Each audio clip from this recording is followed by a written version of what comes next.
Assalamualaikum warahmatullahi wabarakatuh. Perkenalkan, nama saya Bagas Dwi Putra, NIM 2004-2193, jurusan Ilmu Administrasi Negara. Saya akan menjelaskan tentang materi pengertian hukum dasar dan dasar hukum dan konstitusi, hukum dan sosial masyarakat. Pengertian hukum. Manusia adalah makhluk sosial, di mana ada masyarakat, di sana ada hukum. Hukum ialah aturan-aturan perilaku yang dapat diberlakukan atau diterapkan untuk mengatur hubungan-hubungan antara manusia, individu, dan antara manusia dengan masyarakatnya. Pengertian bahasa hukum ialah dalam pengertian luas, rangkaian kata-kata, bunyi, dan lambang atau simbol untuk menyatakan atau melukiskan suatu kehendak, perasaan, pikiran, pengalaman yang ada di dalam atau yang terkait dengan hukum, terutama dengan hubungan dengan manusia lain. Dalam arti luas tersebut, objek bahasa hukum terdiri dari tulisan, kata atau kalimat, bunyi, ucapan lisan, lambang atau simbol, warna dan gambar. Dalam masyarakat tradisional, bahasa atau simbol atau lambang ditetapkan sering digunakan, sedangkan dalam masyarakat modern sering menggunakan bahasa tulisan. Konstitusi. Istilah dan pengertian. Dari bahasa Inggris constitution, di Belanda sering disebut Grundwet, Jerman Yunani purba, polity, dan nomoi.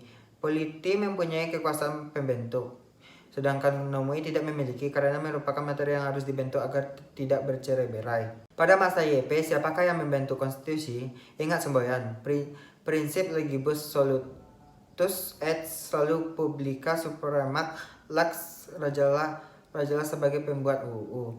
Di Romawi dipraktekkan oleh kekuasaan raja absolut. Munculnya golongan Mohkamaken yang menghendaki pembatasan kekuasaan raja dicantumkan dalam suatu naskah yang disebut Legas Fundamentalis. Pengertian konstitusi. ECS Wada dan G. Phillips 1970-an. Naskah yang memaparkan rangka dan tugas-tugasan pokok dari badan-badan pemerintahan suatu negara dan menentukan pokok-pokok cara kerja badan-badan tersebut. 2. Konstitusi adalah sekumpulan asas-asas yang mengatur kekuasaan pemerintahan, hak-hak dari yang diperintah, dan hubungan antara pemerintah dengan yang diperintahkan. Muatan konstitusi. Muatan konstitusi merupakan Sri Sumantri. Yang pertama, A. Jaminan terhadap hak-hak asasi manusia dalam hak warga negara. Yang kedua, B. Susunan ketatanegaraan suatu negara yang bersifat fundamental.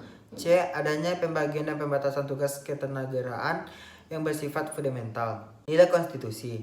Karl Lowenstein memiliki kesejahteraan antara keharusan dan kenyataan. Nilai konstitusi terbagi menjadi 3. Yang pertama normatif, kedua nominal, dan ketiga semantik.